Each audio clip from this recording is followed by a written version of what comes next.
Hello.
All rise. The water court is now in session. Judge Steve Brown presiding. Morning, please be seated.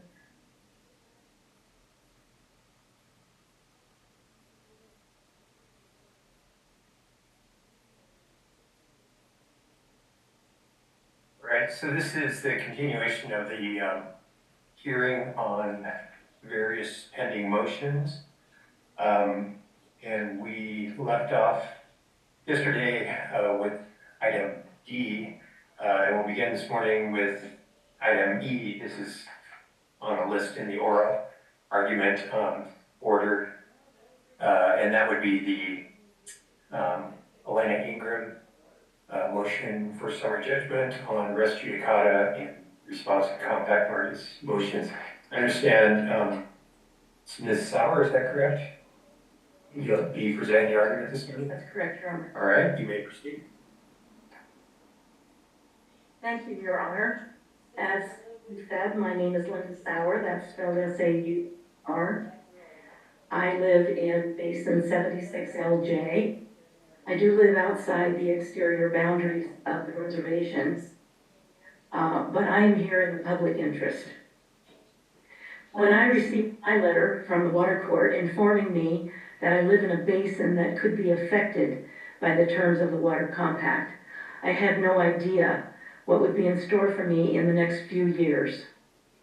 I have had the privilege during these many months to meet new friends and to exchange information and ideas as we moved together down the path that has brought us to this courtroom today. Naively, most of us had no idea that water, a universal gift from God, would be something that we would have to fight for as citizens of Montana and of the United States. I am here today to argue a significant fundamental flaw in the compact that this court has the power to correct. Our argument, which the compact parties have repeatedly dismissed or disregarded in their responses, is a simple one. The compact should be ruled invalid because it violates the legal principle of res judicata.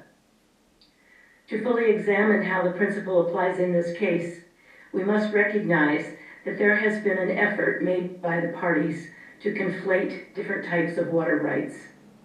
Repeatedly, throughout the compact itself and the motions, briefs, and responses submitted by the parties to the water court, the terms Aboriginal water rights and Federal Reserve water rights are used in a manner that implies the two types of water rights are equal and interchangeable. They are not. Furthermore, the parties use the term tribal water right to imply a meld of Aboriginal and Federal Reserve water rights. This blatant attempt to claim water rights that far exceed the water rights required to, quote, fulfill the purposes of the treaty and the reservation, close quote, did not go unnoticed by the objectors. Federal Reserve water rights as defined in the Winters Doctrine have been determined by more than 100 years of case law as follows. They are geographically limited to federal reservation of land. They are quantified to determine the amount of water necessary to fulfill primary purposes of the reservation. They have a priority date as of the date of reservation creation. And unlike non-Indian Federal Reserve water rights, tribes are also afforded a measure of water to provide for future growth. The characteristics of Aboriginal water rights are different. They have a time immemorial priority date. They reach outside of the reservation boundaries. They are for the purpose of fish and wildlife and are clearly referenced as such in this compact. The tribe's Aboriginal title to all of its ceded lands was extinguished when Congress ratified the Hellgate Treaty on March 8, 1859. This finding of fact was determined by the Indian Claims Commission in 1959. Nevertheless, among the introductory words of the compact is this statement: whereas the Confederated Salish and Kootenai tribes claim Aboriginal rights and, pursuant to said treaty, reserved water rights to fulfill the purposes of the treaty and the reservation. Section 22 of the 1946 Indian Claims Commission Act established the following. A. When the report of the Indian Claims Commission determining any claimant to be entitled to recover has been filed with Congress, such report shall have the effect of a final judgment of the Court of Claims, and there is authorized to be appropriated such sums as are necessary to pay the final determination of the Commission. The payment of any claim after its determination in accordance with the Act shall be a full discharge of the United States of the claims and demands touching any of the matters involved in the controversy. And B, a final determination against a claimant made and reported in accordance with the Act shall forever bar any further claim or demand against the United States arising out of the matter involved in the controversy.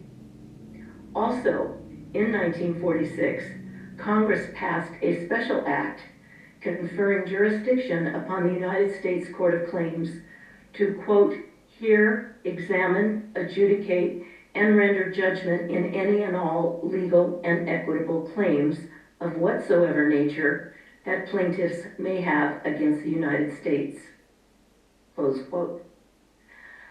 Under the authority of these statutes, 2 complaints were brought by the CSKT against the United States. The first was the Indian Claims Commission suit, undertaken in 1950, and it pertained to unconscionable payment for the lands ceded by the tribes. Then in 1965, the Docket 61 decision was rendered, and CSKT recovered $5,300,000 less offsets. In 1966, the stipulation agreement asserted, quote, the judgment shall finally dispose of all claims or demands which petitioner has asserted or could have asserted in this case against the defendant, and petitioner shall be barred from asserting all such claims or demands in any future action. In 1967, the $4.4 million payment was distributed 75% to individual tribal members and 25% to the tribal council. The second case, the Court of Claims case, was filed in 1951. It asserted a Fifth Amendment taking pertaining to the opening of the reservation to settlement.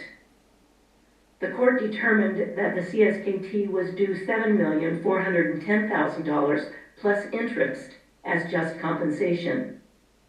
In 1972, Congress approved the $21.4 million payment, which was distributed 85% to individual tribal members and 15% to the tribal council. I point out in both of those cases the distribution which was given to tribal members as individuals, as well as a portion to the tribal council, to point out that the tribal members had the opportunity to vote on whether these claims settlements would be accepted. Full trials were held in both of these cases, and a significant number of findings of fact and conclusions of law were determined by these courts. In both cases, the tribes were paid fair market value for the land that was litigated. CSKT Tribal Council and tribal members, as I said, accepted payments ordered in both cases, knowing that title to the lands was litigated, that the lands litigated was extinguished. The legal authority for both cases litigated and settled by the CSKT stressed the intent of resolving the tribe's grievances with finality. Given these facts regarding previous cases, all four requirements for res judicata are met. Number one, there was fair and full opportunity to litigate the issue in the previous action. Number two, the issue was actually litigated in that action. Number three, the issue was lost as a result of the final judgment of the action. And number four, the party against whom collateral estoppel is asserted in the present action was a party in the previous action. Not only have the compact parties ignored the prohibition against Aboriginal claims, they have used the compacting process to resurrect the tribe's Aboriginal title to lands within and outside of the reservation boundaries that were already litigated and settled with finality. In so doing, the parties have violated the stipulation from the Indian Claims Commission litigation in 1966, which bears repeating. Quote, "The judgment shall finally dispose of all claims or demands which petitioner has asserted or could have asserted in this case against the defendant, and the petitioner shall be barred from asserting all such claims or demands in any future action." Ms. Sauer? Yes. Do you know who the defendant was? The defendant in the cases was the United States. Okay. In their replies to the compact parties make the assumption that despite the clear common law definition of land, tribes did not cede water. In Holmes versus the United States, 1931, the court stated, quote, "The primary meaning of the word land at common law is any ground, soil, or earth whatsoever, as arable, meadows, pastures, woods, waters, marshes, furzes, and heath." In conclusion, we would like to point out that if the compact stands, landowners in the affected areas of each claim will be left with no certainty with regard to the water on or near their property and the ability to use that water. That will impact their property value. It will impact their ability to water their stock, irrigate their fields. It could gravely impact their income from their ranching businesses. To a greater or lesser extent, all property owners in the affected basins, whether ranchers or not, are vulnerable to material harm. Most importantly, Your Honor, the compact is fundamentally unsound. It relitigates the past. The compact claims are Aboriginal and are barred by res judicata. We ask that the compact be voided. All right. Just a couple questions. First of all, so I asked you who the defendant was, and you indicated the United States.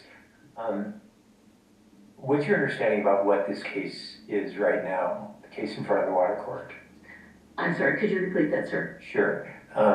what is your understanding about what this case that's in front of the water court right now, what's being litigated in this case?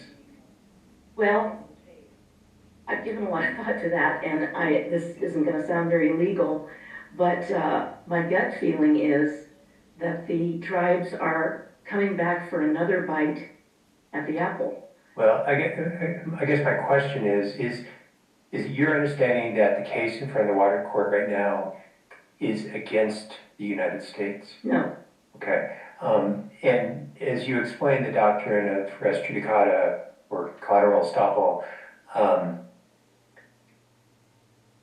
you identify the defendant as the United States. And if this case is not against the United States, I guess I'm curious as to how we have a common defendant in both cases that you're relying on for your res judicata argument. Okay. I am not an attorney. I've Understood. worked with several. But my understanding is that the parties who are parties to this compact, two of them, the CSKT and the United States, were involved in the previous cases. I personally am not aware that the res judicata definition defines that the parties have to be in the same position that they were before, merely that they are involved. Okay, thank you for that. And I want to make sure, maybe it's cited in the briefing, but you articulated a four-part test. Do you know which case that test comes from? Or do you have that in your, if you don't have it in your notes, I can find it in the briefing. Got it. And then my last question is, you had articulated description of material injury. Do you yourself have water rights? Water rights? And are they state-based water rights? Yes. Okay. And as far as you know, has the compact affected those water rights, affected any of the parameters of those water rights? Personally, no, they have not as yet. Okay. As I said, though, I am not here in my own interest. I'm here as a citizen of Montana and the United States in the public interest. Okay. Thank you. Thank you, Your Honor.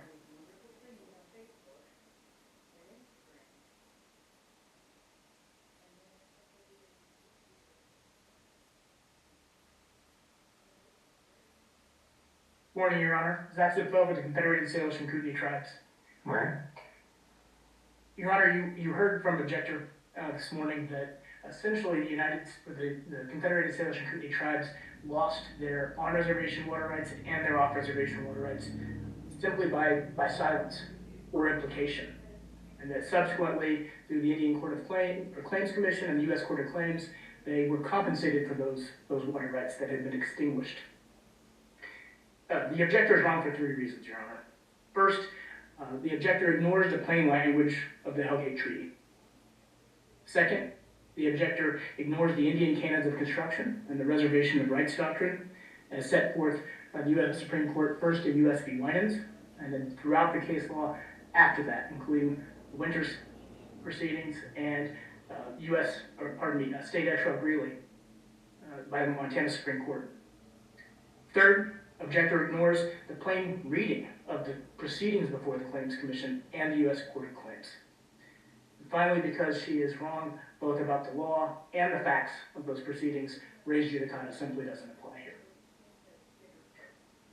First off, Your Honor, the argument that Article 1 of the Hellgate Treaty impliedly cedes the tribe's off-reservation water rights, that argument is wrong because it ignores the plain language of the treaty. As you heard my colleague, Ms. Corville, yesterday note, Article 3 of the treaty specifically reserves to the tribes off-reservation fishing rights at all usual and accustomed places. If Article 1 cedes those rights, by implication, what exactly does Article 3 mean? And we would submit, Your Honor, that the case law is clear, that those off-reservation fishing rights remain, and there is a water right that goes along with those, as we've discussed over the last couple of days, to protect that in-stream flow. Objector's argument essentially reads the treaty in a way that makes it conflict with itself. Secondly, Your Honor, the argument ignores the canons of construction and the reservation of rights doctrine. Reservation of rights doctrine, Your Honor, was first enunciated by the U.S. Supreme Court in the U.S. v. Winans case in 1904. Court picks up on that in Winters, and the Montana Supreme Court adopts it in Greeley.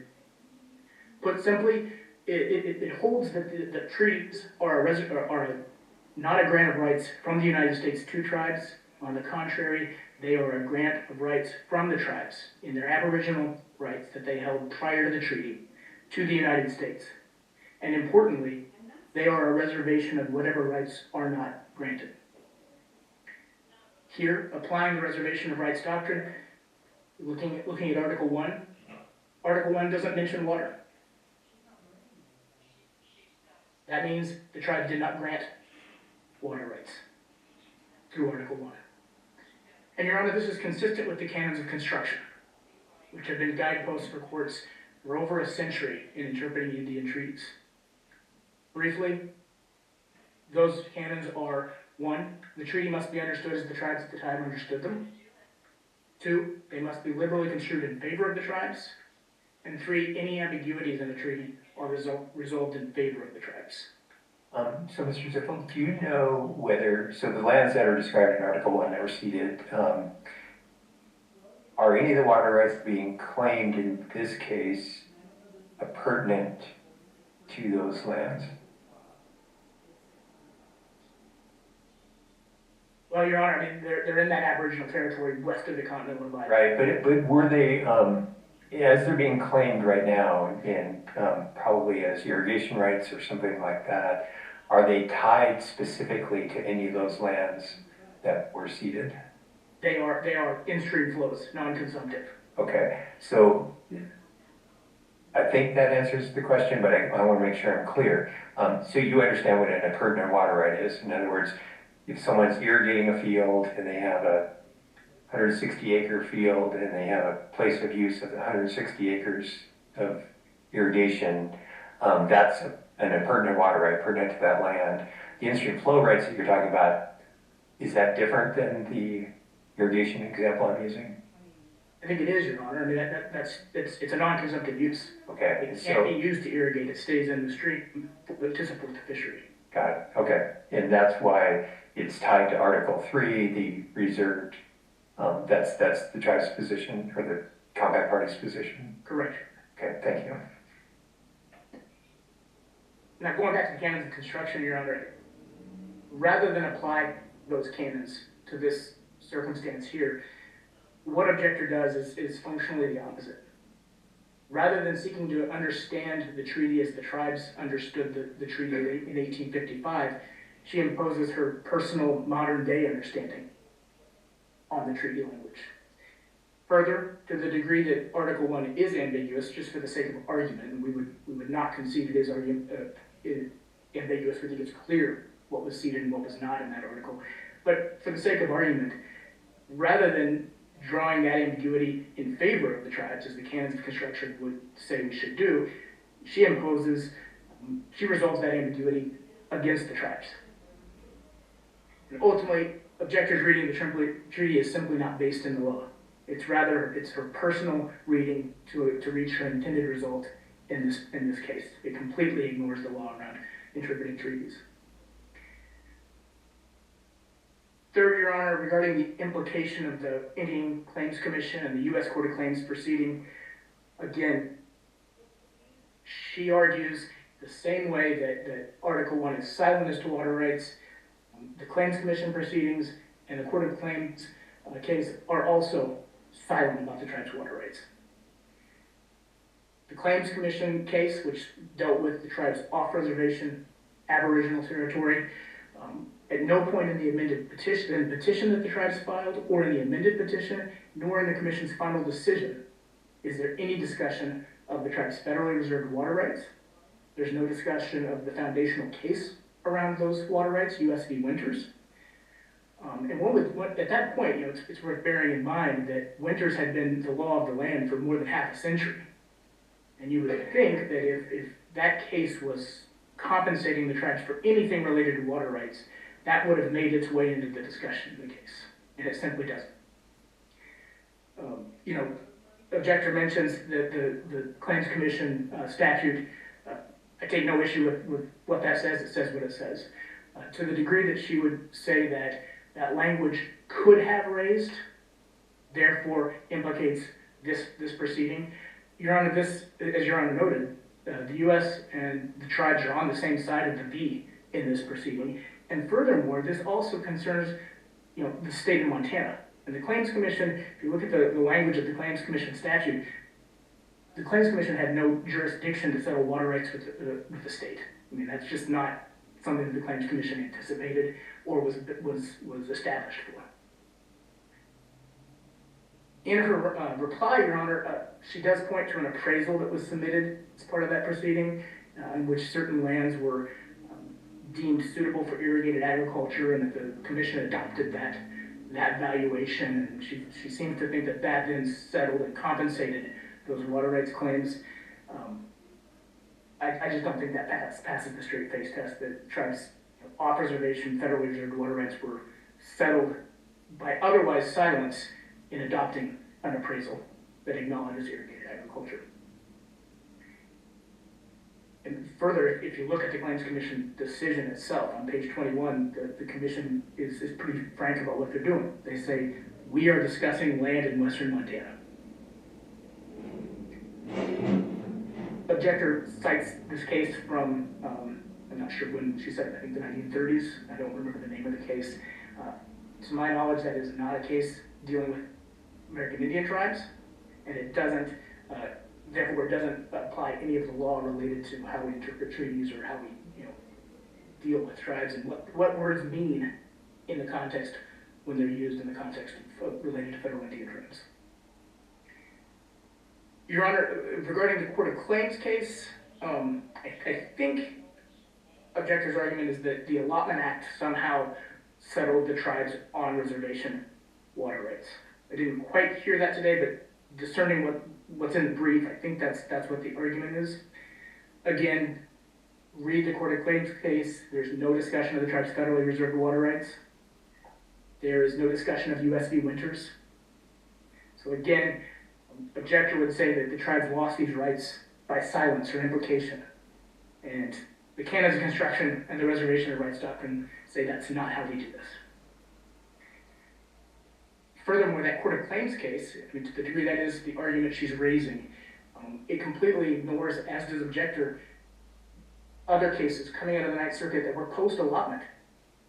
McIntyre, Alexander, each of which confirmed that all the waters on the reservation were impliedly reserved under Winters for the tribe's use and could only be acquired, a right to use them could only be acquired as specified by Congress. What is the scope of the rights that were ceded, or the land that was ceded? Just generally, what land was ceded under Article 1 of the treaty? That would be the Aboriginal territory. You're right, and what, can you just give the court a description of generally what that entails? Well, it's much of western Montana, west of the Continental Divide, speaking broadly. Sure, and that's sort of the nature of my question, but and that land, a lot of it is now owned by private parties, just in the course of things, and they have private water rights on. Correct. That are not necessarily derived from any tribal water right or anything like that. Is that right? Correct. Okay. Also, subsequent to that Court of Claims decision, additional cases in the 1980s and 1990s, again, reaffirming on-reservation water rights for the tribes. Joint Board of Control 1, Greeley, Ciati. At no point does objector's argument attempt to rectify any of those cases. And so what you have is a series of cases spanning over 70 years that are all consistent about the tribe's on-reservation water rights, and the objector's argument that is based on the Court of Claims case that doesn't address those cases and is in her interpretation of that is inconsistent with those other cases. And finally, Your Honor, if there is any remaining question as to whether the tribe still had federal reserved water rights following the ICC proceedings and the Court of Claims case, that question was put to rest when the United States Congress passed the Montana Water Rights Protection Act and adopted the compact. In sum, Your Honor, objectors would have you believe that the tribes lost their federally reserved water rights by silence or implication without referencing those rights either in Article 1 of the treaty or in the ICC proceedings or in the Court of Claims. But the canons of construction tell us that's not how we interpret Indian treaties, and you should not interpret it that way here today. Objectors have failed to meet their burden to demonstrate any infirmity in the compact, but even if they had, as Your Honor noted, objectors' water rights, and Ms. Ingram's, who, she's not here in the courtroom today, but her water rights are also protected from call under the compact. And because they're wrong on the facts and the law, res judicata simply doesn't apply here. Accordingly, we ask you that the objection be dismissed and that the compact party's motion for summary judgment be granted. All right, thank you. Ms. Sauer, do you want to offer any rebuttal?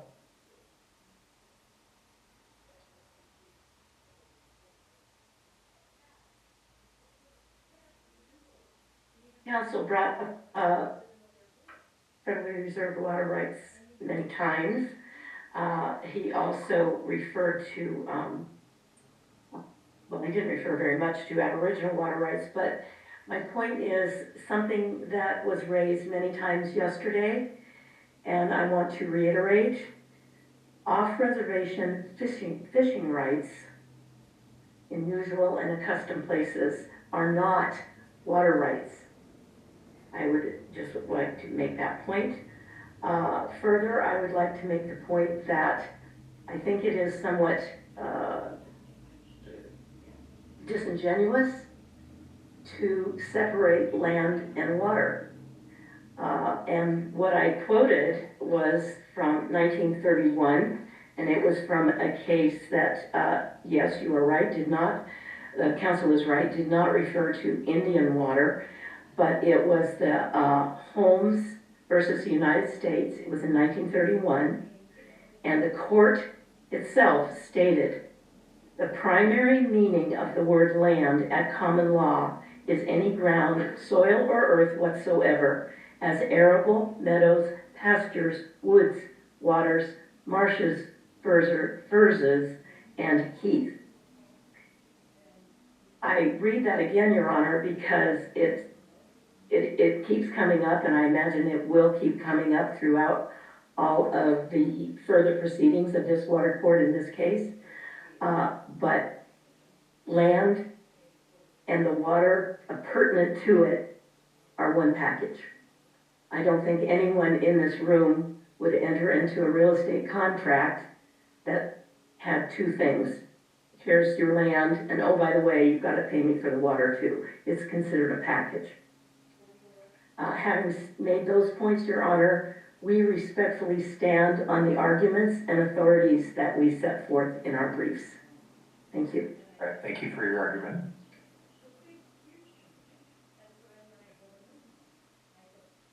I think we can go ahead and keep going here, and so this would be the time for the argument on the motion from the Frederickson, Field, and Congdon parties. And I'll let you identify yourself in terms of who is going to be doing the arguments. Mr. Congdon. Right, okay, thank you.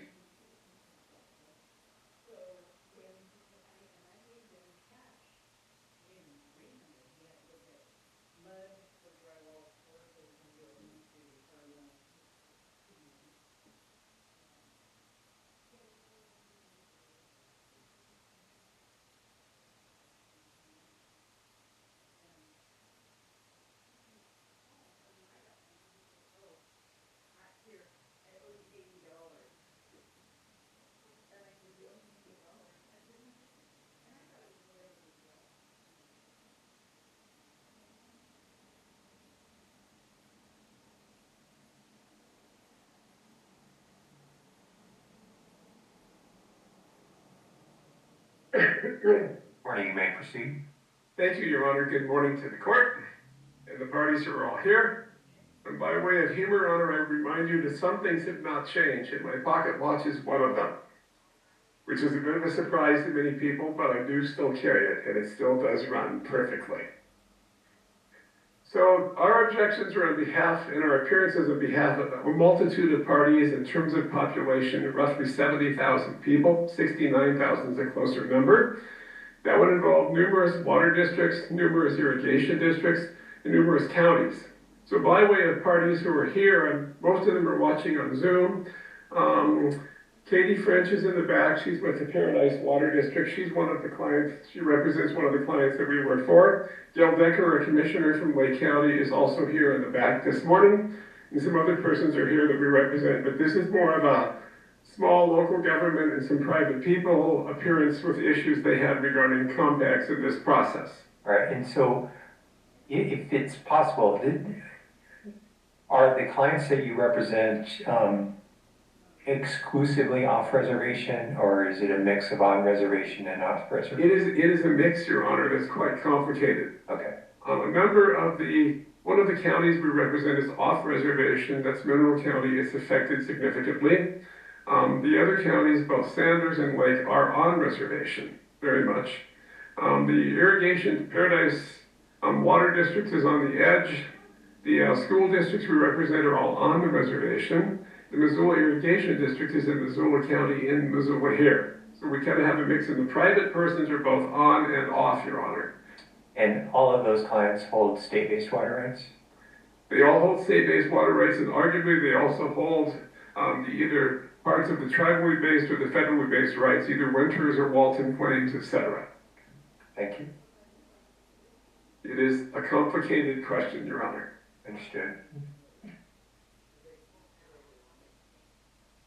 So in that regard, Kim Field also worked on the briefs. She is here on the left of the table, and Bruce Fredrickson is out of state at the moment on a medical procedure, but we are here, the three of us that have our names on most of it. And Deb Jackson, the other county attorney in Mineral County, is on Zoom this morning listening, because she had a mental health commitment, I think, to do or something. Anyway. That's fine. So in that respect, Your Honor, we would start with a simple thing. I appreciate the compacting party's initial statement regarding some history. I would offer some of the same, and there were some things that I think were not exactly accurate in what was represented originally. First, I agree that the reservation was reserved. It wasn't a grant to by the U.S. back to a tribe. It was a reservation of. That's what the records show. That's clearly what Adair states, and that was the case that makes it very plain for the way the entire thing worked. It's interesting to note, though, there was not one reservation in this treaty. There were two, and there was a period of time in which it would be decided which was the best reservation. Was the Mission Reservation the best reservation, or was the best reservation from Lulu Fork of the Bitterroot River, which is what we call Lolo, to the Idaho line, basically for the Idaho Territory. And it took a long time, years and years and years, for that decision to be made by a commission appointed for what the treaty provided. But the treaty history was, it was a much larger reserved area to decide which was the best reserved area to use. That was not just the history for the tribes, that's the history of all the persons in western Montana who were here. So second, the statement these fishing rights are just like the Washington State fishing rights is not accurate. This is a really interesting treaty, unlike the treaties referenced in Adair and the other cases cited, which cases cite the Colville Reservation, the Klamath Reservation, etc. This treaty has a reservation in the water to fish off the reservation in common with the citizens of the territory. So it is different. It is not a reservation of the right exclusively or the right to fish for the tribe or the right to take fish such as migratory salmon for the tribe. It is a right to fish at usual and accustomed places in common with. And so the Adair site mentions clearly that that is what that treaty provided there, Colville and Klamath. Ours is completely different. So the statement that this is like Washington's treaty is not accurate. This is a different situation, a different treaty, and therefore the off-reservation fishing right water relationship is different because this reservation was not by the tribe for I. This reservation was by the tribe for we. It was for us, citizens of the territory and the tribe, not just for the tribe itself. So it's a very different circumstance. Okay.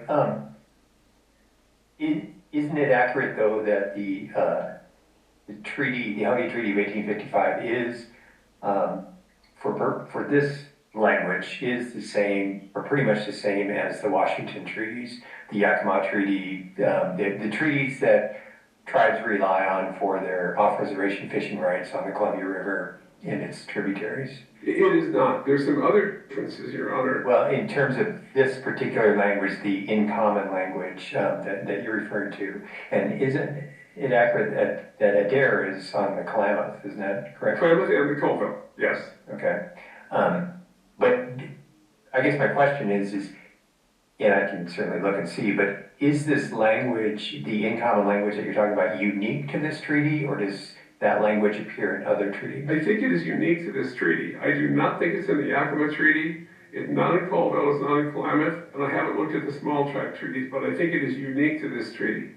Do you know what the basis, and maybe we're wandering a little afield here, but the fishing vessel case and some of the cases have been the United States Supreme Court involving off-reservation natural resources, where it's a question of how those resources should be split. Do you know what treaty language those were based on? I do not know, Your Honor. I did not read those treaties. Okay. All right. Thank you. But I do go back to the plain language discussion of what the plain language of the treaty was, but the other parts of the history, I think, bear mention in respect to your question. Because thirdly, basically, this was a unique reservation in that it had an allotment provision in the treaty. The 1904 Allotment Act did not open this reservation to allotment. It was opened by the treaty when the treaty was executed, with a paragraph providing that tribal persons could apply to the president for an allotment, and the allotment would be given if appropriate. And then after a period of years with a reserve deed, the property could be sold. And a number of persons received those allotments. So Walton claims here don't begin in 1904. The Walton question of the water goes back much, much, much further, because this was an allotment treaty which is completely unique. And none of the Washington treaties that I'm aware of have an allotment provision. Only the Omaha Treaty, I think, had that, which is how this treaty got that. They copied Article 6 of the Omaha Treaty exactly by reference. And for what it's worth, I'm sorry. Do you know where Walton arose? It rose, the Walton claim, I think, rose in Montana, did it not? I believe it's in the state of Washington. Perhaps. But be that as it may, I mean, the parties that receive Walton rights, I don't think there's any dispute that they at least have a claim to 1855 priority based on their allotments. And I think the parties said yesterday that those claims are not being extinguished by the treaties. Do you have a different understanding? I'm sorry, extinguished by the compact. Do you have a different understanding? My understanding is they're not being extinguished. I had two understandings that were questions. One was they're not quantified. That was admitted by everyone yesterday. The Walton rights. The Walton rights are not quantified. And they'll be quantified in the... As part of this process. Well, as part of a different adjudication than this case, though. And number two, the other question is, we have not got a good definition of what the Walton rights are. If you look at our objection 9, one of our objections 9, and the objections have not been answered by the compacting parties, etc. 9 was, the schools are entitled to water because the purpose of the treaty was education. And therefore, the treaties on the reservation are entitled to a portion of the tribal water right because the tribe acknowledges the necessity of education for the purposes of the reservation. So part of that water should go to the question of the schools. And that would be a Walton claim, technically, for the school districts to have that portion of the water for just the schools. Not raising crops, not things, but for education. In other words, you need a bathroom for school children, you need water for school children. If you're going to have a grass football field, you need water. But that is part of the objections we raised. The compact didn't address that question, and this treaty raises it. Well, isn't it outside the scope of this case? Outside the scope of the compact? I think it is not outside the scope of the compact, Your Honor, because the compact language of the state statute says your jurisdiction is limited to its review unless there's an issue regarding the water or their administration. So the objection we raised the question of, does the school district end up with a portion of the tribal water right, the school districts, for their purposes or not? And it's a question not often asked. The question has not been addressed before because it's a relatively unique set of treaties, plural. There's 3, not 1. Okay, there's I want to unpack that just a little bit. Are you distinguishing between the tribal water right as is defined in the compact and Walton rights? In my mind, I do not distinguish because one rises from the other. So when allotment parcel was taken by a tribal member who got a water right with the land and the land was sold with the water like the tail of a dog, part of the tribal water right for that purpose went to that Walton claim. Correct. Okay, so let me stop you there to make sure I'm following you. Those Walton claims, though, to the extent they arise, let's use 76L as the example, they will be adjudicated in a different proceeding, though. That is correct. And I ask that question because I want to make sure it's clear what is in front of the court right now. That the Walton claim, or I guess maybe you can clarify for me, are the Walton claims in front of the court right now? As part of the compact, as part of what the compact does, they are, I believe, in terms of does the compact address the question or not? Is it fair? Is it adequate? Is it reasonable that it deals with those?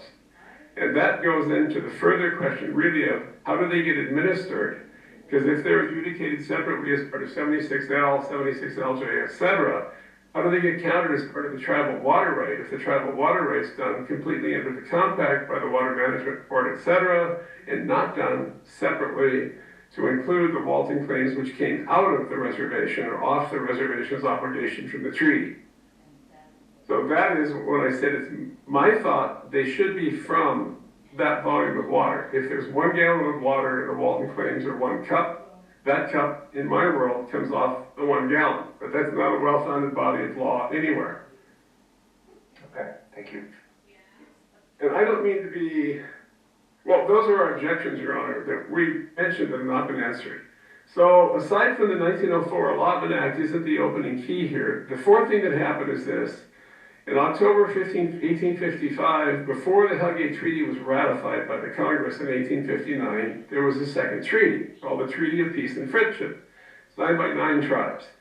And the compact party's position have reminded me several times that I am misguided and I misinterpret and I don't understand. It's fine, except if you read the cases that we cite and the cases that the tribe was a party to, those cases make it pretty clear that the Hellgate Treaty was partly modified by the Treaty of Peace and Friendship. And there was a list of those things which it did, but before the Hellgate Treaty did that, there was a prior treaty that was also mentioned in the Hellgate Treaty, which the Hellgate Treaty modified.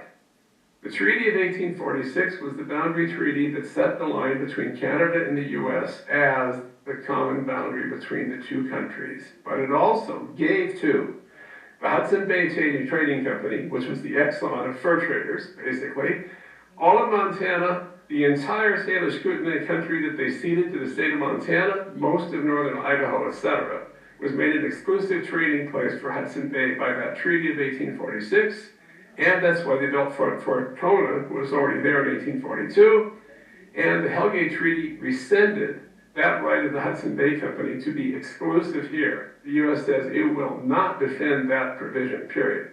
So Hellgate modified another treaty, and then Hellgate got modified before ratification by Treaty of Peace and Friendship, which said, by the way, we've got some limitations. There's some things in this treaty that it changes. And if you look at the CSKT versus Lake County case, which is out of this district court here, you find specifically that it mentions there were changes regarding travel, changes regarding where we hunt, changes regarding how we get there, training routes the path. It also provided language, we have no objections to citizens of the U.S. living in and traveling through our respective countries, etc. So the closed reservation idea was closed for about 10 weeks, but before that treaty was even ratified by the Congress, the Treaty of Peace and Friendship, which was the treaty basically to have the right to hunt buffalo without having wars and battles with other tribes in the USA, changed that provision completely. So in that historic context, the treaties were done and the settlement occurred on the reservation, and that's basically where we ended up with where we were. So the Hellgate Treaty and how it was interpreted and what was done and how things were settled was a consequence of 3 separate agreements, 3 separate treaties to accommodate people's desires. And CSKT's desire to hunt buffalo on the road to the buffalo way in eastern Montana, and the third Vancouver Treaty, the Treaty of Peace and Friendship, accomplished incredibly that. But it also did a more significant thing. It memorialized once and for all the rights of all citizens of the U.S. to navigation, free navigation. Navigation for free will be provided. And navigation was on the water, and it required the water to be there in order to navigate. So the reality is the rule of how we have water, it's implied, it's necessary, it needs to be there. And I agree that Winters, Walton talk about, you imply what water was there, Adair says that, etc. But CSKT versus Naaman also mentions the fact, and that's 380 Fed Sub 74, that was another case where the tribe was involved, makes very clear that the right for all citizens for navigation arose from the treaties, not treaty, treaties plural. Because Hudson Bay said that, Hellgate says that, in terms of a highway, a public way, and also treaties of peace and friendship do. So basically, the argument then against the claimant's motion to say they deserve a summary judgment, and our argument to say we do, is based on the fact that, one, the objections we made that raise issues of fact and issues of law, some of which you've already asked me about, have not been answered by the compact and are not answered by the compact. And we have not misconstrued the treaties. They provide a number of reasons for the compact itself, one of which is off-reservation fishing and off-reservation navigation. Because while fishing has been the focus as well, citizens of the tribe have the same right to free navigation that all other citizens do, and they should. And they had incredibly interesting canoes called sturgeon noses. They were a completely different design, a completely different front, but that piece of the tribe's history was preserved also by the right to navigate, which should have been discussed or mentioned better in the compact, and it is not. Well, I also think. I guess my question, as far as that goes, does that mean it's your client's position that the off-reservation rights are insufficient in quantity, or are they too much or too little? Our issue is it's not discussed and it's not determined. Because it's not a defined number, and because the issue of navigation was not considered by the compact's discussions thus far, we don't know and we can't know. But what we know is this: it is not fair, it is not adequate, and it is not reasonable to have a compact that does not do that. That's our position, because it violates the treaty's obligations to provide all of us with navigation. Do you know who holds the navigational servitude? Generally, who holds part of it is the state of Montana, but in the case of the treaties, who holds the navigation servitude is the citizens of the United States generally. And in this case, it's probably more strong than in most places, because while the state of Montana owns the riverbed in a lot of places, the right to navigate is a federal supermajority right over that. So citizens have that right, but this treaty memorialized it and said, this is a critical thing, because that's how Hudson Bay traveled, that's how the tribe traveled, that's how David Thompson traveled, and everyone followed the river as the road to the buffalo to accomplish the purposes of the 1855 Treaty of Peace and Friendship. Okay, so all the parties that could be claiming, to the extent that navigation requires a different quantification than off-reservation fishing rights, the parties that could hold that right are all parties to the compact, though, isn't that right? In the sense of the United States, the tribe, and the state of Montana. Right. Yes. So who else is missing that would change the quantification? I think what's missing is the issue of navigation is not mentioned in the compact. I understand that, but assuming that's true, all the parties that could hold that navigation right are parties to the contract. They are, though, correct? It would be, yes. Okay. But it's not mentioned as part of the rationale, the reason, the discussion, and it's still not quantified. So our problem, frankly, is it's not fair, it's not adequate, and it's not reasonable to have something which doesn't accomplish what the treaty said one of the main purposes was. And granted, the Erie Canal cases back as far as 1810 talk more about navigation, and it's an old historic deal, but these treaties for a specific reason made it very clear why it should be considered and included. So the right of navigation for all was memorialized by those cases. Okay, the reservation of rights for those purposes was also recognized by Adair, citing Winters versus U.S. And those purposes recognized in that case included agriculture, fishing, education, and timber. So the cases cited by the tribes to say, well, this proves we can have water rights, we have the right to these claims off on reservation, are correct. They didn't just acknowledge the obligation or the treaty purpose of fishing. They acknowledged the treaty purpose of agriculture, the treaty purpose of education, and the treaty purpose of timber.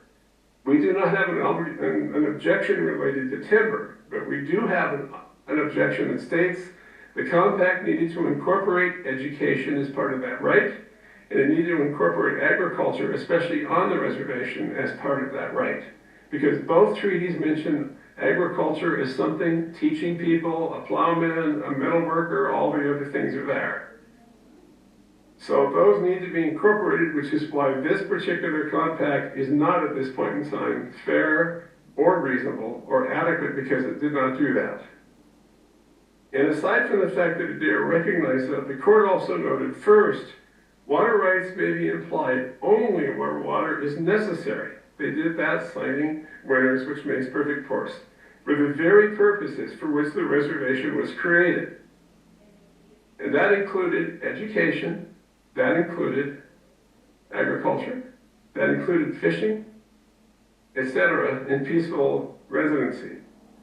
And then it says, and not where it is merely valuable for a secondary use of the reservation, citing USA versus New Mexico.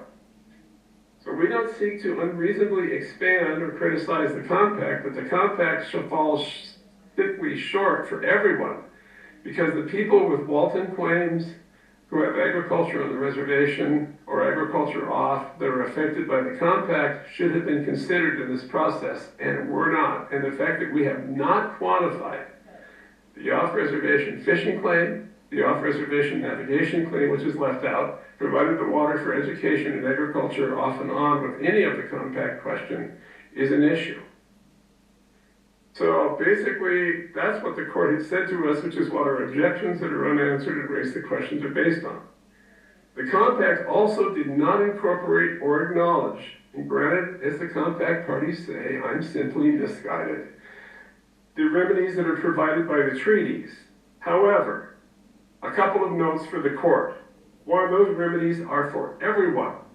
Tribal members have that remedy against citizens that are non-tribal who committed depredation, or against tribal members who do that. And non-tribal members have a right against persons who are tribal members who committed depredation, or against the tribe itself for those things. So those remedies should be acknowledged, and there's a full-time precedent for those. They still function to this day. In the last 5 years, under both treaties, Peace and Friendship and Hellgate, both administrative remedies provided by the treaties have been administered in regards to water. There was one at Big Arm over the issue of filling in a creek, diverting the water, hurting the roads, etc., which was filed with the Indian agent per the Treaty of Hellgate.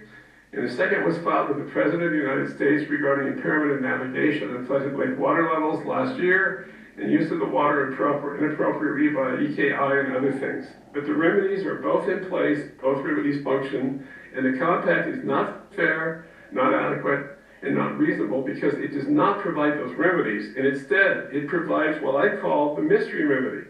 Well, does it extinguish the remedies? Pardon? Does the compact extinguish those remedies? I think it extinguishes them to the extent what it says is you have to appeal the Water Management Board decision to the Water Management Board and specify how.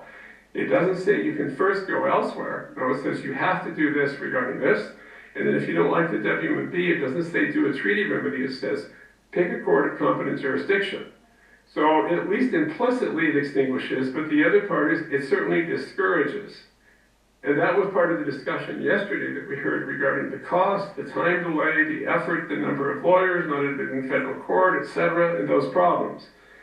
The Seago attorneys, the Seago counsel, and also Mr. Williams brought that point up significantly for this court, and we did as well. But the court of competent jurisdiction is basically a giant question mark for all of us.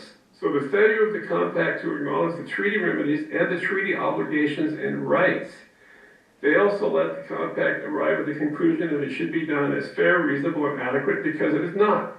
In other words, why would we take a lesser remedy if we have the option of treaties, Water Management Board itself, Board of Competent Jurisdiction, And as also Mr. Frederickson's argument was, well, what if a federal court, Article 3 federal court, just decides it does not have the jurisdiction? Where do you go? If the parties can't agree on what the remedy is, where do we go?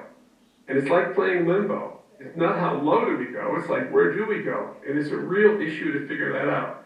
So the procedural deficiency in the compact, as it seeks to provide efforts for the unknown competent court, basically that was discussed yesterday, puts us in the position that it's tough to administer, it's hard to resolve any issues, it's hard to move forward for all the parties, both compacting parties and persons that are objecting parties, or just the public generally, which is not a compact member.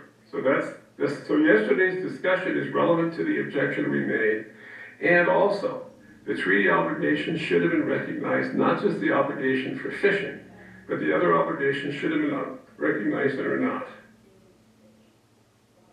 The fact that the Hellgate Treaty contemplated specifically reservation adjustment by saying, will it be the mission side, will it be the Bitterroot side, was something the parties signed off on the deal in 1855, knowing what happened.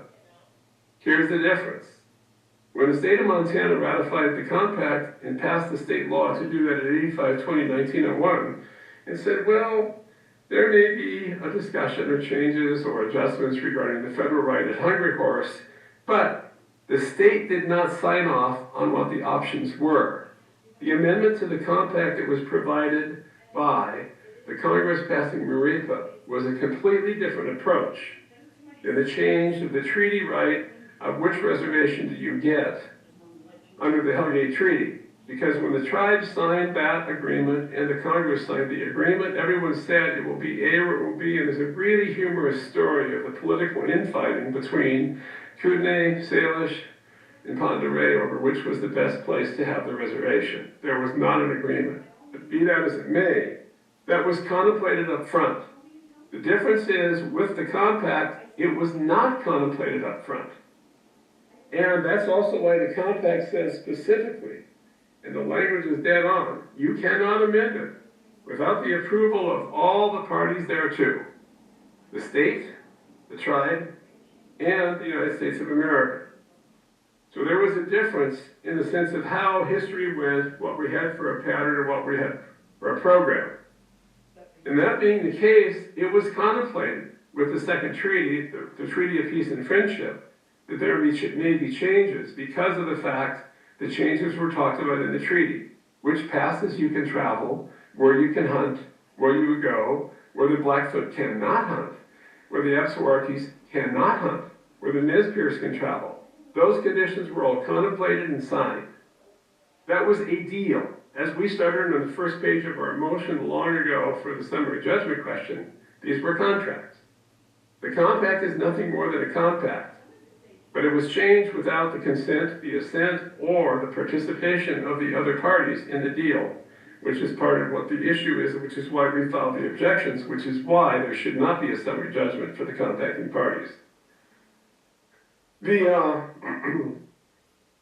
additional concern about that is the state ratification in 85-20-1901 also said that we've ratified the compact, fine, but the state did not ratify MARIPA. There is no record, no history of the state ever saying, although it was done 40 plus years later, there's no record, no history discussion of MARIPA being ratified, okay? And remember, MARIPA did not ratify the compact. It conditionally approved it by saying, we ratify the compact, quote, to the extent it is consistent with the act. My question, Your Honor, for you would be, what is consistent?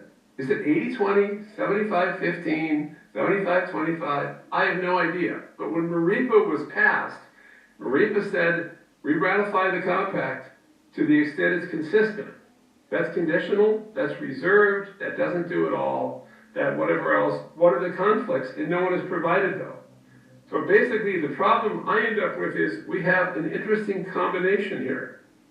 We have a compact ratified by the state that's codified at 85-20-1901. We have a compact ratified by the tribe and a MARIPA bill ratified by the tribe on the same day, the same thing, December 29th of 2020. However, We have a Maripa bill ratified by the Congress, which Maripa bill says we only ratify the compact to the extent it's consistent with this act. Oh, Mr. Congdon, do you believe that the execution letter that was signed by Secretary Holland, which identifies two different modifications that actually are more favorable to the state, dealing with Hungry Horse and dealing with upstream diversions. Are there any other differences that you're aware of? Yes, numerous, two big ones. So do you believe that execution letter is inaccurate? I think it's inaccurate and not substantial enough. It's insufficient. I put it that way, Your Honor. Okay, and what are the other differences besides what are identified in the Secretary's letter? Difference number one, the Maripa bill provides, in the event of a conflict between the Act and the compact, the Act controls. So at this point in time, we don't have a compact that's a final resolution, a final solution, a final solution, a final problem, because an Act of Congress controls that. Well, that is not in the Montana Water Compact. That was not passed by the legislature. That was not approved, but that's what we got. And what are the conflicts? Can you identify any other conflicts? I cannot identify all of them, but one of the biggest ones for Your Honor, is this. It says the tribe reserves all claims related to water quality. Under Maripa, CERCLA, it's under CERCLA, Water Quality Act, etc. But does that affect the quantification of the water rights at all? Yes, it does, I think, Your Honor. How? A couple of ways. One is this. When Mr. Decker started out yesterday morning, he said one of the most damaging things to the water in the reservation has been the temperature issue. It's gone up and the fish have trouble. And I agree there's an issue. There's no question. But the issue is we haven't identified what the temperature is, what the claim is, or what the problem is, but that is the tribe's position or the compact party's position. That's not a water right. Well, I would beg to differ. If you look at the negotiation, the discussion of the Columbia Basin Management Plan, which this tribe was a compact party with the federal government, and so was Lake County, what came out of the discussion was three interesting things. Only 3 dams in the west can change the temperature of the Columbia River. Hungry Horse in Montana, Libby Dam in Montana, and Dvorak Dam in Idaho. You let water out of them, push it down to Columbia, it lowers the temperature to solve the problem. That's additional water. That's more water. So if the tribes in this case need water for the water quality problem, that's going to be additional water. More than that, look at the problem that they had at Flathead Lake in Kalispell years ago. It was a phosphate limited environment, Your Honor. This is all in the public record. So Kalispell, Flathead County banned phosphate detergent because that's why it was growing moss in the lake, for good reason. However, there's another solution to the problem. If you can't get rid of the source, from the 1960s, as we said in our objection, the solution to pollution is great quantities of dilution. Put more water in, there's less concentration. So the water quality claims of the tribe may well say, in order to dilute the nitrogen from sewage discharge plants or the phosphorus from sewage discharge at Plains or wherever, we need to leave more water in the river and call it. Okay, I understand all that, but I guess my question still is, if the court approves the compact and quantifies these water rights as they are described on the abstracts attached to the compact, the court issues a final decree, the water court is done, correct? Is that correct? My question would be, if the court issues a final decree based on the compact of the off-reservation claims, then the legal question to me becomes, wait a second, is the court done or not? Because all claims for water quality that the tribe had are reserved. So why can't the tribe come back and say, no, for dilution of the superior sewer, we need more water? Well, okay, so under that scenario, I mean, you would agree that the water court has limited jurisdiction? Is that Over water. right? And administration, Your Honor, if I may. All right, so if the water court issues a final decree, there's a process for reopening a final decree, but it's not one that's ever been used. And I guess what I'm struggling with here is suggestion you seem to make that the compact somehow allows a final decree to be reopened. And I guess I'm curious what provision of the Water Use Act would allow that to happen. It doesn't come from the Water Use Act, Your Honor. It comes from the MARIPA Act, which says the tribe gives up no claims related to water quality. Right, but that's a Clean Water Act issue. That's not a water rights issue, isn't it? It's a water rights issue, because if you have to have water for dilution, water for flow, water for whatever, it is a water right question. And right, but you would need a water right to do that, isn't it? You would. And all the claims that the tribe is making are set out in abstracts attached to the compact. There aren't any, if they have a water quality claim, it's not in front of the court. Isn't that right? It's not in front of the court in a volume today, but the water rights themselves are also not quantified, Your Honor. So we don't know if it's here or not, actually. My problem is, I don't know that it's here or not here, because we're not quantified. That's part of the problem. Well, I guess the compact parties can address that when they respond. Okay. I appreciate your question, Your Honor, because it's not just a water quality claim. Surplus is also separately related. But they are similar issues with that, but it is water quality in the general definition. But yeah, but it's a giant looming question for our objections. So then I come to the question of, so what we have based on that ratification problem is, do we have door number 1, door number 2, or door number 3? Do we have a compact that's controlled by a federal law, which to me would say there's a problem with the court actually adjudicating the water based on the compact or adjudicating the Austrian water because the federal government's act controls what the compact really means. So one, how does the court end up able to give a final product if a federal act that may come back and change it, which does, it says it controls, do that. So also, the state then has an approved document. There's no record of the state amending or changing that document over any of it. And so also, the state cannot.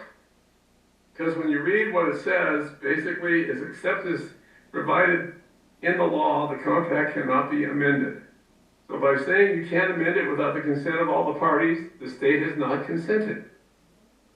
So to me, it's a res ipsa question. On its face, the contract was changed, and because the contract was changed, you can't approve this contract and say it's just, it's reasonable, and it's adequate because it's a changed deal.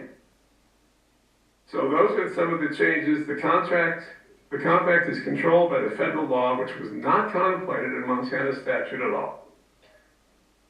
So basically, 85.2703 sub 3 says, unless an objection under 85.2233 is sustained, the terms of the contract must be included in the final decree without alteration. So this court has to include the entire terms of the compact in the final decree without alteration of those. They've been altered, some of them already, and there's more coming. What are the water quality claims potentially? What are the rest? So I see functionally that the compact in its form changed, approved by MARIPA, breaks the state law.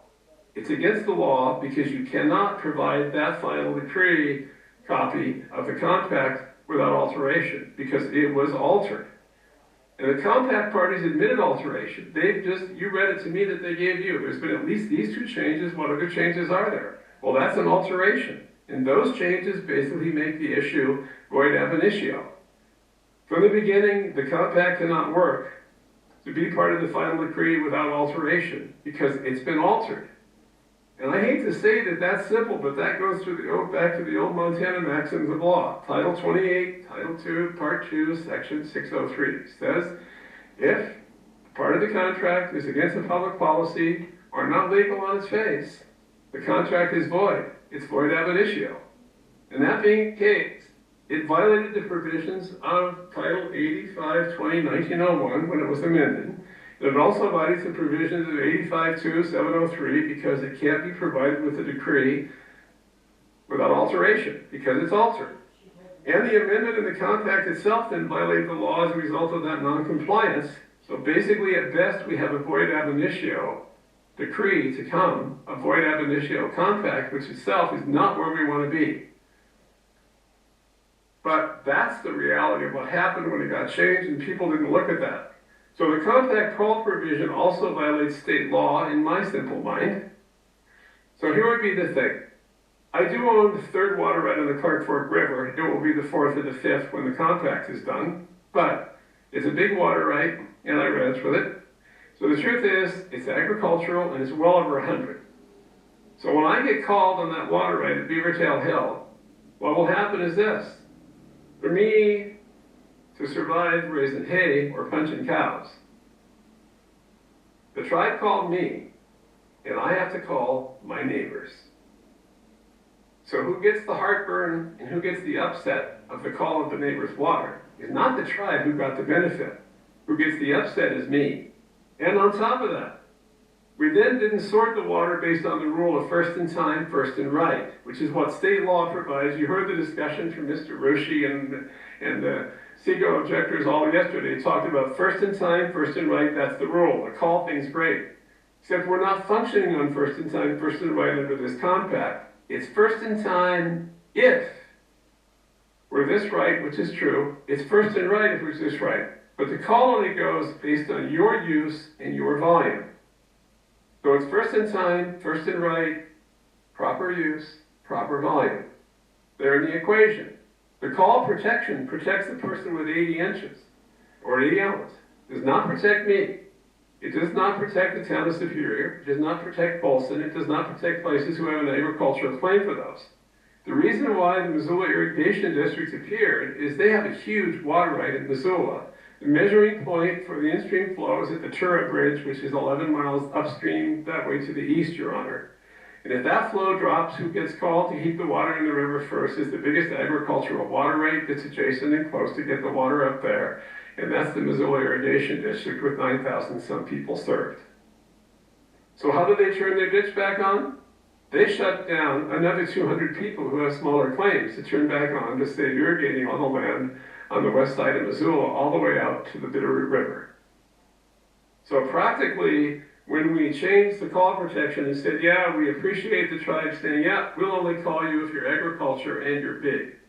The problem is what it did to those of us who are agriculture and big, it puts us in a huge jeopardy position that is not fair, certainly not reasonable, and certainly not adequate to protect us. Because the choice is we either burn our neighbors and shut them down, or we're shut down. And when I say, Your Honor, it's a we deal for the tribal fishing thing, I would make it plain. I love to fish. And that in-stream flow that the tribe can call is not just for the tribe, that's for me too. And I want the fish to make it. The fish need to be there. Kids, grandkids need to all fish. That's important for everyone. But what I am saying is the way the thing ended up written in the call provision in the compact says, it takes a certain group of people based on their volume and their use and hurts them terribly. So I, the guy who produces cows, am going to shut off the person who produces garlic, who produces onion. Because a lot of those people have 5-acre, 3-acre, 10-acre pieces. Go to the farmer's market in Missoula on Saturday. There's 154 people selling vegetables. None of them are more than 10 acres. Hardly anyone uses more than 5 gallons a minute. But for me to turn back on, who do I shut off? And that's not what I intend to do, and that's not what I want to do, and that's an unforeseen consequence of how this compact ended up with a call provision based not on first in time, first in line, but based on use and volume. Type of use, call it nature of use, call it agricultural purpose. So that is a significant issue to those of us who are agricultural for that. The court of competent jurisdiction was discussed yesterday in great detail, and I talked about it some today. But it's a huge problem of time, too. I agree if the fish are cooking in the Big Hole River or the fish are cooking in the Jocko or cooking wherever else, we need to solve that problem soon, like today. Not in 4 months, not in 2 years, not in 4 years, which is what Mr. Sego's talked about for the appeal process to run. So the court of competent jurisdiction, if everybody agreed this is what we'll do, that would be fine. But the thing is, the tribe doesn't want to be in state court. State people don't want to be in tribal court. Nobody wants to have to go to federal court, so where do we go? So the practicality of the compact solution that way, in not acknowledging a separate treaty remedy, etc., puts us in the position that we may well cook the fish we don't want to cook. And so I think the compact fails in the fairness department and in the adequacy department because the remedy it has does not provide a time-sensitive, time-appropriate thing It's adequate, reasonable, and fair for all the persons involved, including the fish, which matter a lot. The same is true for the schools, the same is for the egg use and the rest. So the temperature question was a major question and a major issue that can be resolved by more water. How do you get it? You shut somebody off. When you shut them off, what happens to them? So this was merely a contract issue. The damages are real to all the persons that we represent in terms of their concerns. Already, you've seen an issue on the reservation of the Water Management Board shutting down wells, not giving permits, things potentially. That will get solved, or it's going to get solved at some point, but in terms of this compact now, it was changed without proper process, which is a substantive and a procedural problem both. And on its face, under state law, that makes it void ab initio. A contract that cannot be has an illegal purpose and an illegal provision. And so with those in mind, Your Honor, what we would suggest is this. It's a simple set of questions. And the questions are, is it fair to amend the compact without the proper process? Probably not. Is it fair or reasonable to amend that compact without following the procedures to do so with public information, public procedures? No. Is it fair or reasonable or just that water quality claims may or may not be a water right, that we don't want to live under that question mark? Is that fair and adequate and reasonable? Probably not. At the same time, is it also at the same time reasonable to say the North Fort Worth and the Hungry Horse changes were contemplated? What they were was not contemplated. How they were done was not contemplated. The difference with the two treaty changes is up front people knew what the changes would be in the Hellgate Treaty. It'll be Reservation A, it'll be Reservation B. With the compact, we did not have any knowledge of what those changes would be, and that's what makes it unfair. Is it fair as well that we change the conditions for how water is called so people still get hurt, but the bad guy hurting them is me or the Missoula Irrigation District, not who called the water for fish, which is the tribe? If we own the water because we have the right, we should all bear the brunt. It is fair that all of us get accused of shutting off the neighbors. It is not fair that I do. That is not adequate, and that is not a reasonable position to put us in. So basically, that is kind of our objections, which were not answered, but in summary, it was basically a function of how do we become compliant, how do we move ourselves ahead with whatever changes we need. And I would add one personal note, Your Honor. It's delightful to hear Pope Ciotti, Stoney, and Fleming cited as cases, because I would tell you, 4 of us that are friends did that. John Chafin just retired from the AIA office, Phil Solicitor in Billings. John Carter retired. He's a friend of mine for years. David Pingali passed away in a climbing accident, and the last lawyer left is still arguing the issues about adjudication, administration of water, and that would just happen to be me. And I had the same watch then that I have today, Your Honor, and that's 37 years of Pope Ciotti, Starter, and Fleming to this date. So the last concern is it's not quantified. The Waltons aren't quantified. The claims themselves aren't quantified. And it is not fair that they're not. Because like even Mr. Rushi said yesterday, well, we don't know if there's enough water or not. Well, what person would sign a contract and say, we're buying a Ford pickup, but we're not telling you how many doors it has, what kind of engines it's got, does it have a box or a flatbed, or does it have air conditioning? No, but you're going to buy this contract. You're going to buy this pickup.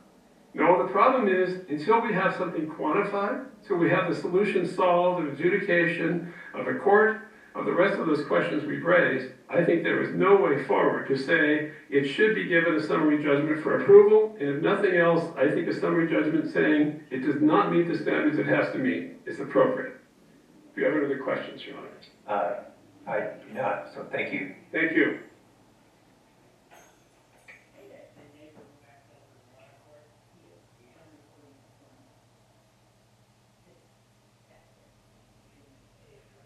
Right, Ms. Flicking, I think we might want to take a break right now, if that's okay. Just for the benefit of everybody. So why don't we take our 15-minute break now, and then we'll come back at 10:45 or slightly before. We are in recess. All rise.